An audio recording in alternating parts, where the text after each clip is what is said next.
अब टाइम आ गया है खिलाड़ियों के माला माल होने का, वो भी पीएसएल के अंदर, क्योंकि ऐसी अनाउंसमेंट कर दी गई हैं कि जिसे सुनकर आप भी हैरान हो जाएंगे कि इतना पैसा भी होता है क्या। जी हां, पीएसएल ने 4 बेस प्राइसेस अनाउंस की हैं। सबसे पहली बेस प्राइस ही 60 लाख से शुरू होगी, यानी कि आपने कम से कम भी कोई प्लेयर 60 लाख रुपए का खरीदना होगा, यानी कि यहां से तो शुरुआत होने वाली है। अभी आपको बताते हैं कि आगे आगे होता है क्या। जबकि दूसरी जो बेस प्राइस है वो रखी गई है 1.1 करोड़। फिर उसके बाद जंप मार देते हैं 2 करोड़ के ऊपर, और फिर आती है 2.2 करोड़ के ऊपर तीसरी बेस प्राइस, और फिर आ जाती है जी 4.2। यानी कि आपने प्लैटिनम देखा था, डायमंड देखा था, गोल्ड देखा था, सिल्वर देखा था, तो आप इसको इस अंदाज से देख लें कि सिल्वर के अंदर जो प्लेयर्स होंगे वो 60 लाख, और जो डायमंड में होंगे उनका होगा 2.2 करोड़, और जो प्लैटिनम में होंगे उनका होगा 4.2 करोड़।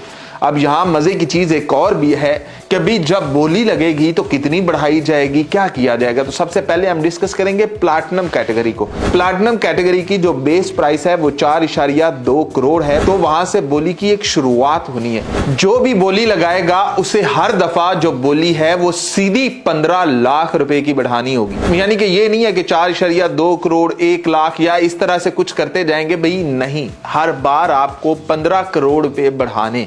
प्लैटिनम कैटेगरी के अंदर ये होगा। अगर आप डायमंड कैटेगरी के अंदर कोई प्लेयर चूज कर रहे हैं, यानी कि अभी तो कैटेगरी रही नहीं, आपको इजी समझाने के लिए बताया जा रहा है, यानी कि जब यहां पर प्लैटिनम कैटेगरी के अंदर बोली लगेगी तो 15 लाख हर बोली के ऊपर। यानी कि किसी ने कहा कि भी मुझे बाबर आजम चाहिए, तो अगले बंदे ने कोई 1 लाख ऊपर नहीं बढ़ाना, पूरे 15 लाख ऊपर बढ़ाने।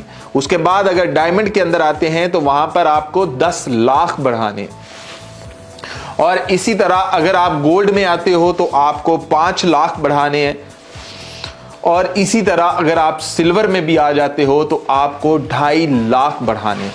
तो भैया चांदी होने वाली है प्लेयर्स की, और जिस प्लेयर के ऊपर बोली लगना स्टार्ट होगी, मतलब 2 टीमों ने सर जोड़ लिए कि ये हमें चाहिए, ये हमें चाहिए, ये हमें चाहिए, तो फिर चेक करिएगा कि वो बंदा कहां का कहां चला जाता है। पहले जो प्राइस थी वो 45 करोड़ थी, यानी कि हर टीम को, हर फ्रेंचाइज को कहा गया था कि 45 करोड़ के अंदर अंदर आप प्लेयर खरीद सकते हैं, लेकिन अब उसे 50 करोड़ 50 लाख के अंदर कर दिया गया है कि जो आपने डायरेक्ट साइनिंग भी करनी है तो उसके पैसे भी आप इतने शामिल कर सकते हैं, यानी कि 50 करोड़ 50 लाख रुपया।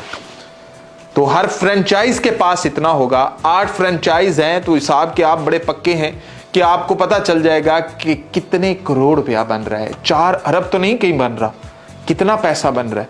तो जब इतना पैसा खिलाड़ियों को खरीदने पे लगेगा तो खिलाड़ी तो माला माल होंगे ही ना। तो अब जो पहले 10 साल खेलते रहे हैं पीएसएल, जिन्होंने पीएसएल से रिटायरमेंट ले ली, वो भी अब हाथ मल रहे होंगे कि काश एक बोली हमारी भी लगती तो देखते हम कितना ऊंचा उठते।